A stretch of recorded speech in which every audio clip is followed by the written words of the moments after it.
mencapai Indonesia sehat di mana penduduknya hidup dalam lingkungan yang sehat, berperilaku hidup bersih dan sehat, serta mampu menjangkau pelayanan kesehatan, maka seluruh desa dan kelurahan perlu diwujudkan menjadi desa atau kelurahan sehat. Olehnya itu, seluruh desa dan kelurahan dikembangkan menjadi desa atau kelurahan siaga. Sejak dikembangkannya desa atau kelurahan siaga pada tahun 2016 sampai dengan saat ini, di Kabupaten Timur Tengah Selatan sedang berupaya untuk mengembangkan 266 desa dan 12 kelurahan untuk menjadi desa siaga atau kelurahan siaga.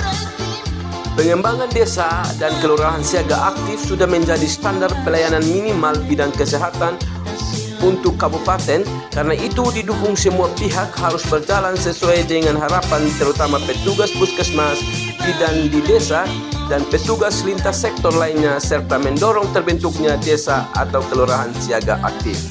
Dalam program pengembangan desa siaga aktif, berdasarkan Kepmenkes RI nomor 15/Menkes/SK/10/2010 dan Undang-Undang nomor 17 tahun 2007 tentang PPJPN 2005-2025, dan juga didukung dengan Kepmenkes nomor 564 tahun 2006 tentang desa siaga.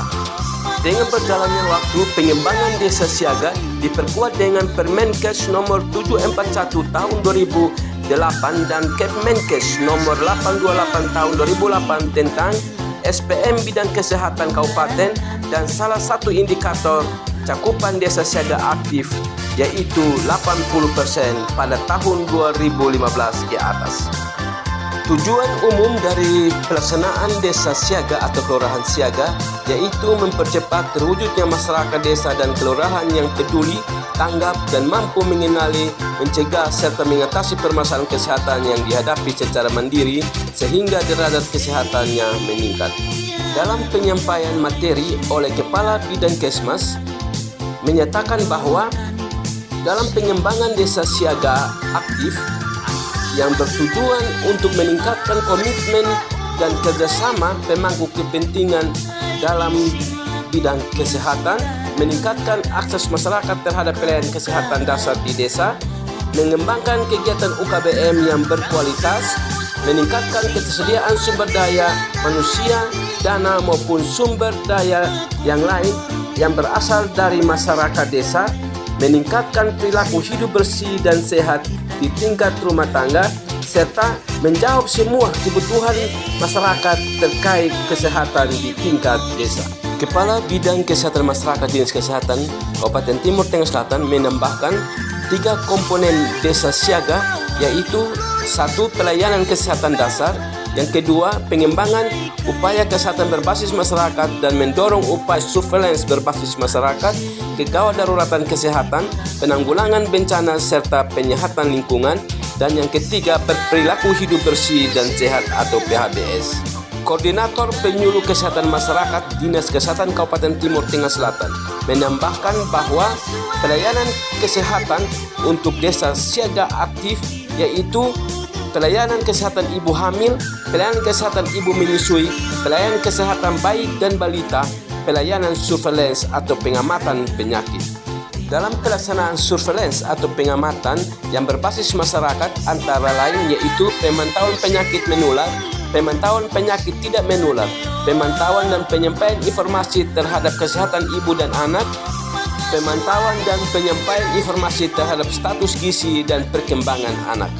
Sedangkan untuk penyehatan lingkungan meliputi penyuluhan pentingnya sanitasi dasar, penyuluhan kebutuhan sarana sanitasi dasar seperti air bersih, jamban keluarga yang sehat, bantuan fasilitas upaya pencegahan pencemaran lingkungan.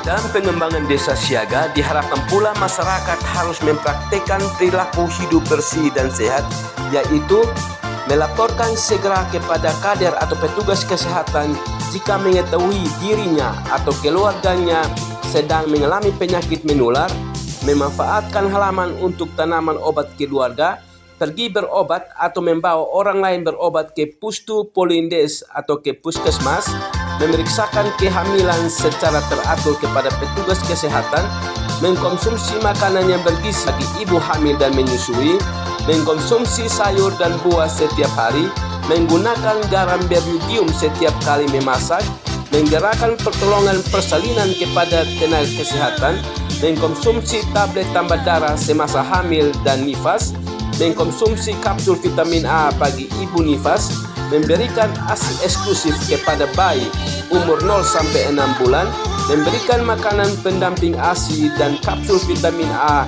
untuk balita.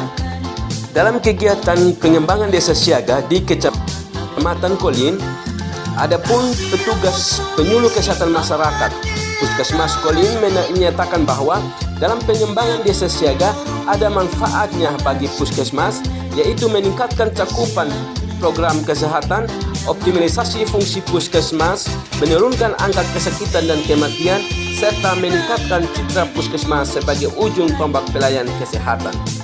Ia pun menambahkan bahwa desa-desa di wilayah kerja Puskesmas Kolin selama ini sudah melaksanakan pelaksanaan desa siaga sesungguhnya. Kegiatan hari ini hanya untuk memperkuat kegiatan-kegiatan yang sudah berjalan dengan membentuk jejaring-jejaring sebagai struktur pelaksanaan desa siaga. Pemberdayaan masyarakat, di mana masyarakat didampingi untuk mengenal masalah kesehatan di desanya dan menciptakan solusi untuk mengatasi masalah tersebut. Selama ini sudah berjalan di beberapa desa di wilayah kerja Puskesmas Kolin. Dalam upaya penanganan stunting di masyarakat, misalnya masyarakat di Desa Munsunu bersepakat untuk melaksanakan arisan telur bagi ibu hamil kek, bagi bayi balita, gizi buruk, dan juga gizi kurang. Selain itu, ada juga pemberlakuan sanksi bagi orang tua yang tidak membawa anaknya untuk dipantau perkembangannya di posyandu. Jadi, kegiatan hari ini hanya untuk memperjelas sistem yang sudah terbangun di desa dengan pembentukan jejaring desa siaga untuk memperjelas tanggung jawab kepengurusan desa siaga.